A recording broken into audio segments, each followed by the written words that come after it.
just I've got a note there about draconian rules and how it's hard to turn them off.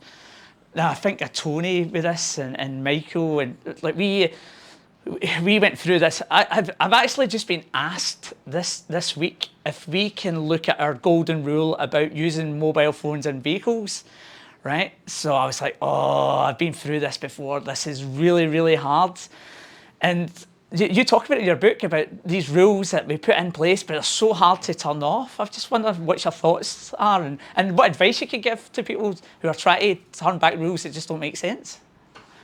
Yeah, so what I track in the book is this idea that how we get treated as kids when we're growing up. And so to start with, the environment that we were brought into is one where everything is very, very tightly controlled, right? We don't get much freedom at all. And that's very sensible because we have no clue what our lives are tightly controlled. And so as we get older, we start to give people a bit more freedom and autonomy. And so I talk about these and compare how organizations think about individuals, the amount of freedom and autonomy and trust there is with the way that we treat as we're growing up. And I use that to sort of compare, because we can start to see techniques that we as parents, or even if you don't have kids, you would have experienced it yourself. We can start to recognize what these things feel like ourselves. And one of the interesting things with the organizations is when things go wrong, is they tend to kind of double down on a more North Korean approach to life, right? So what we do is we give you some trust. If you demonstrate you can't be trusted, we're going to go back to a world where we show you clearly that you can't be trusted. We put tight controls around it. And there are certain circumstances in work environments where it makes absolute sense to be very, very strict. If you're working in a nuclear power station, I don't want people to be creative and kind of go, wonder what happens if I press this button or put this mix in the reactor, right? We want just follow instructions, 100%, no deviation, tightly controlled, do exactly what you're told, and we're going to monitor the hell out of it, because the consequences of you getting that wrong are we don't want to contemplate that. And so what happens in many organizations is we have this pretense where we give people a sense of freedom and we let them do stuff.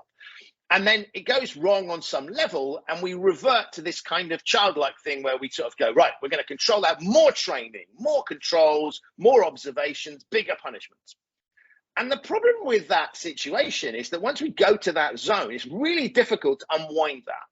Because what you've basically done is you've gone with a nuclear missile of kind of going, right, well, we're just going to put tight controls around this. We're going to literally, throw everything at this to make sure that this is the rule setter, to say, well, okay, we can now trust them again because you've designed a system that demonstrates. But secondly, from the sort of the employee perspective, it's like, well, they didn't trust us in this before.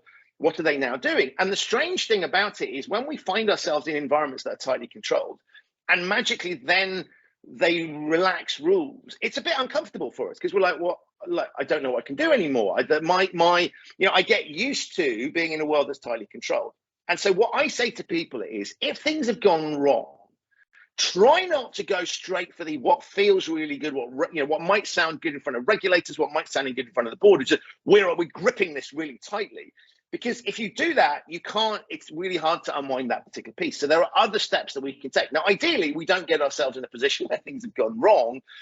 And so the other thing I say to people is deploy those, follow this strictly. We're going to treat you like a small child technique where it is necessary, and try to deploy other techniques where it's not. Because the more we do that, the more challenge we have when we need people to think for themselves. Because if I'm in an environment where I'm being told exactly what to do, I've got strict rules I need to follow, I'm probably being shouted at, patronized, lectured, all those things, then that doesn't encourage me to use my initiative. And in many cases in the 21st century, so situations where we want people to think for themselves, to spot things, to engage with us, to report things to us.